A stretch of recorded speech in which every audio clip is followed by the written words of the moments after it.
My teen daughter said, "Honestly, you're just bitter because mom upgraded." I quietly got up, took the car keys, and left. The next morning, she had no ride to school and found out who had been covering their rent. I, 42M, never thought I'd be writing this, but here we are. 3 years post-divorce, and I'm still learning how much damage a bitter ex-wife can do to your relationship with your kids.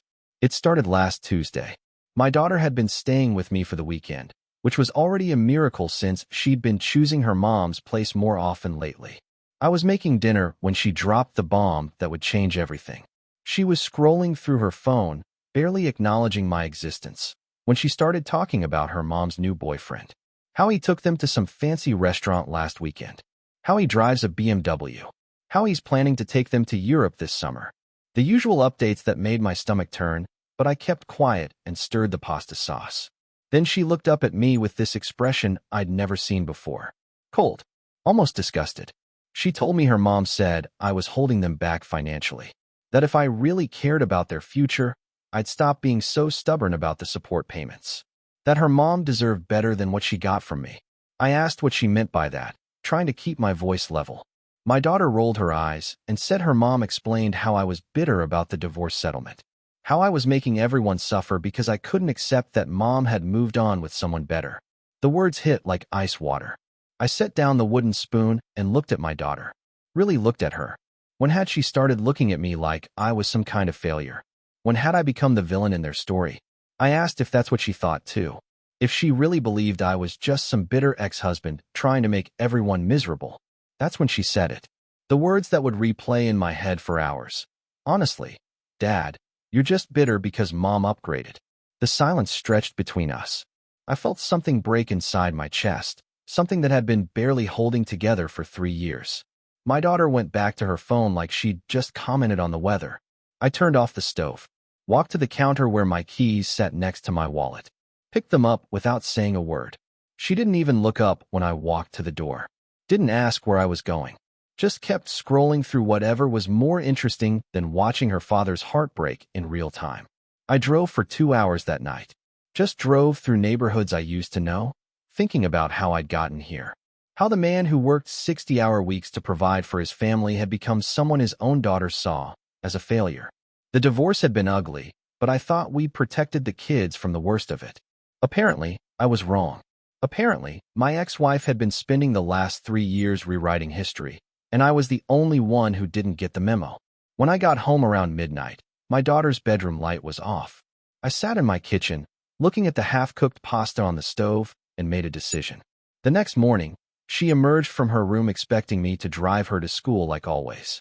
I was sitting at the kitchen table with my coffee and laptop. She asked if I was ready to go, already grabbing her backpack. I told her I wouldn't be driving her anymore. She could figure out another way to get there. The confusion on her face was almost comical. She asked what I meant, like the concept of consequences was completely foreign to her. I explained that since I was just a bitter failure who couldn't accept that her mother had upgraded, maybe she should ask her mom's upgrade for rides. After all, he had that nice BMW she'd mentioned. She started to argue, saying she didn't mean it like that, but I held up my hand. I told her I'd heard her loud and clear. I understood exactly how she felt about me, and I was simply adjusting my behavior accordingly. She tried calling her mom, but it went straight to voicemail. The panic in her voice when she left the message was something I'd never heard before. She explained that Dad was being weird and wouldn't drive her to school. Could Mom please call back immediately? 20 minutes passed. 30. No callback. My daughter started pacing around the kitchen, checking her phone every few seconds. She asked if I was really going to let her be late for school over this. I told her this wasn't about being late for school. This was about her learning that actions have consequences and words have power. That the bitter failure she saw me as was the same person who'd been driving her to school every morning, buying her clothes, paying for her phone, and covering expenses her mother couldn't handle. That's when her face changed. She asked what I meant about covering expenses. I opened my laptop and showed her the spreadsheet I'd been keeping for 3 years. Every payment I'd made beyond the court-ordered support. Every emergency fund transfer when her mom ran short on rent. Every time I'd quietly covered utilities or groceries or medical copays without making it into a big drama. The numbers were staggering. even to me seeing them all laid out like that. Over $40,000 in 3 years, above and beyond what the court required. Money I'd sent without question because I didn't want my kids to suffer, even if it meant I ate ramen for weeks. My daughter stared at the screen, scrolling through line after line of payments. Her mom's rent, covered by me 6 times in the last 2 years. The car payment on the Honda her mom drove, mine. The family phone plan they were all on, mine. Even the fancy family vacation they'd taken last year to Disney World had been partially funded by an emergency request that I'd honored without question. She asked why mom never told them about this. Why she always made it seem like I was being stingy with support. I closed the laptop and looked at my daughter. I explained that her mother had been telling her own version of events, one where I was the bad guy who didn't care about his family. But the truth was sitting right there in black and white. The reality hit her like a freight train. She realized that the BMW boyfriend might have the flashy car and fancy restaurant dates, but he wasn't paying for their basic necessities. That upgrade her mom had found. He was great for show, but when the bills came due, they still called me. She tried calling her mom again. Still no answer. I told her I needed to leave for work, and she needed to figure out her transportation situation. That as of today, things were going to be different. Not out of spite, but because I was tired of being treated like a walking wallet by people who clearly didn't respect me. She begged me not to do this, promising she didn't mean what she said. But I'd already made up my mind. I told her that for the next month, she could experience what life would be like if I really was the bitter, uninvolved father she seemed to think I was. I grabbed my work bag and headed for the door. She was still standing in the kitchen, phone pressed to her ear, when I left.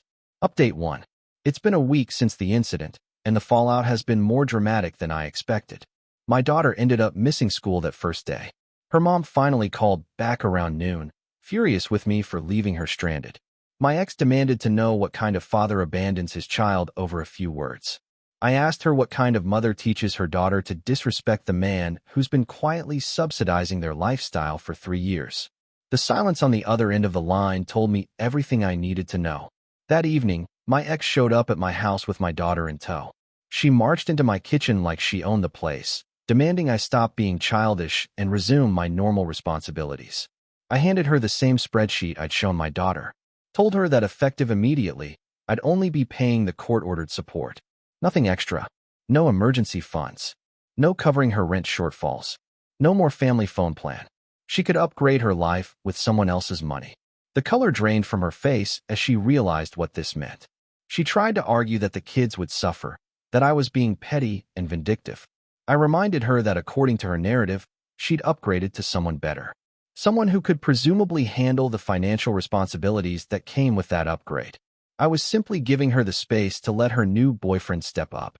My daughter watched this exchange with growing horror. She was starting to understand the real dynamics at play, and it wasn't the story her mom had been telling.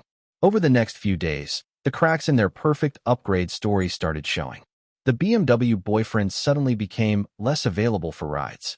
Dinner dates became more sparse. When my ex asked him to help with the rent shortfall she was now facing, he had excuses about his own financial commitments.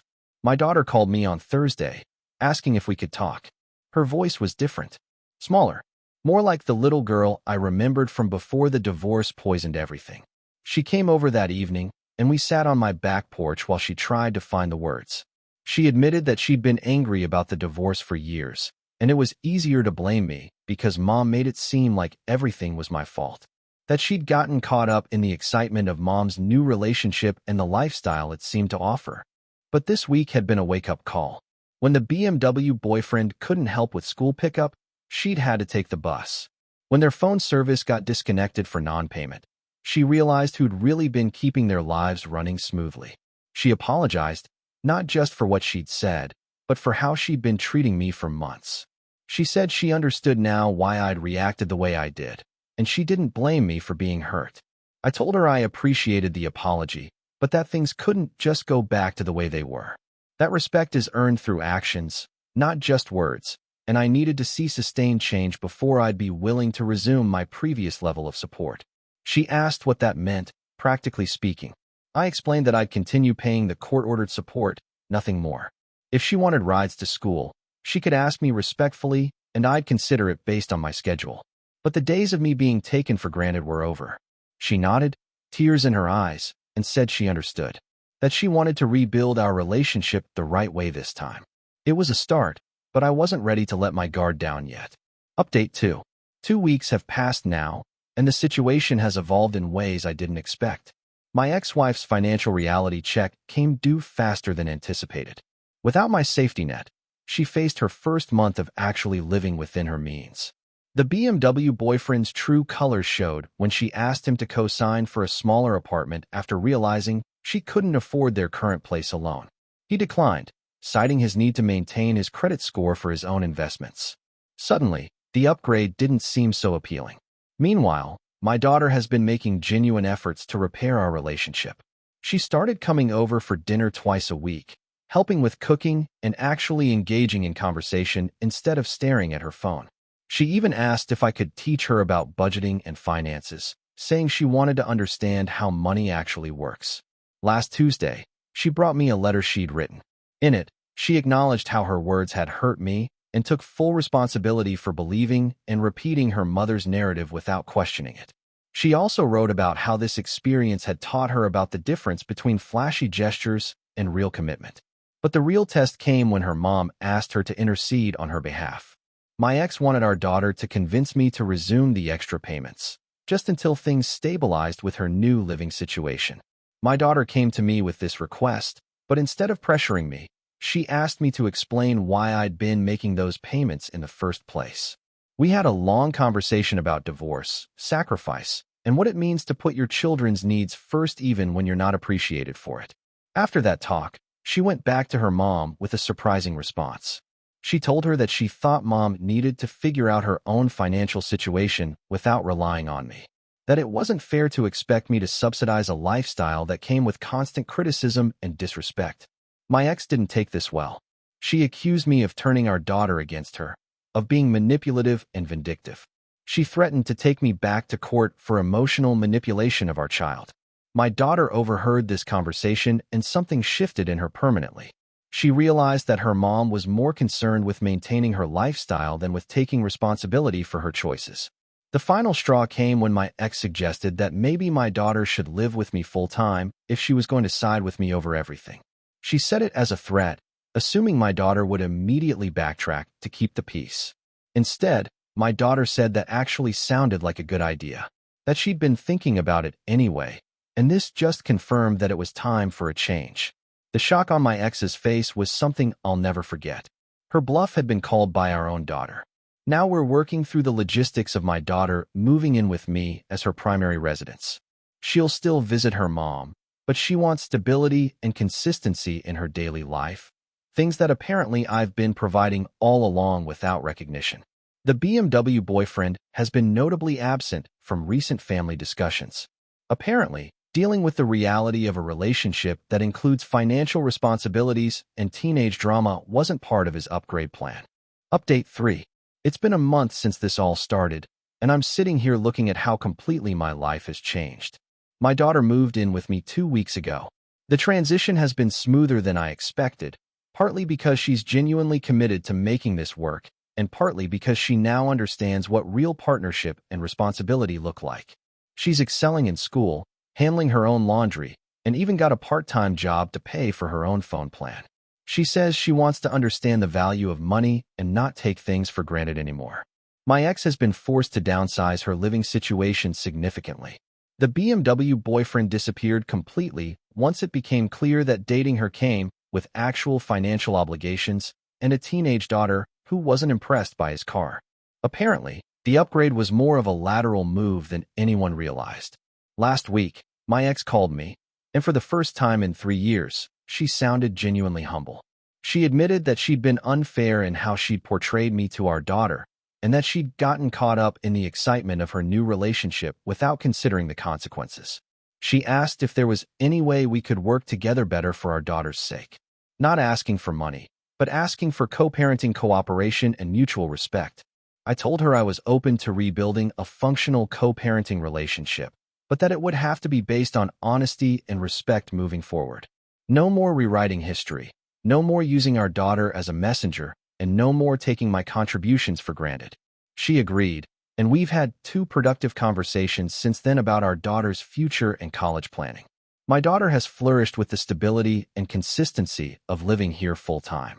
She's made new friends, joined the debate team, and started talking about college majors.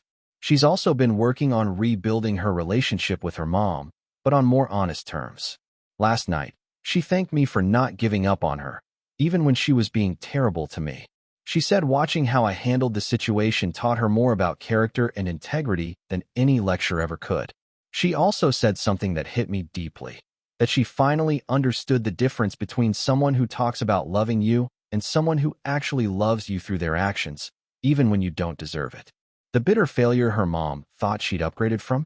He was the one who showed up consistently, who sacrificed quietly, and who loved his daughter enough to teach her difficult lessons when she needed to learn them. Sometimes the upgrade you need is actually learning to appreciate what you already had. My daughter learned that lesson just in time. Her mom learned it too late. As for me, I learned that sometimes you have to be willing to lose everything to find out what really matters. And what matters is raising a daughter who understands her own worth and won't settle for anyone who doesn't see it too. The revenge I got wasn't planned or elaborate. It was simply letting the truth speak for itself and allowing the consequences of other people's choices to play out naturally. Sometimes the best revenge is just stepping back and letting people experience life without your support. They find out pretty quickly what they actually lost. If you'd like to see more stories like this, a gentle tap on the subscribe button would mean the world to us. Please subscribe.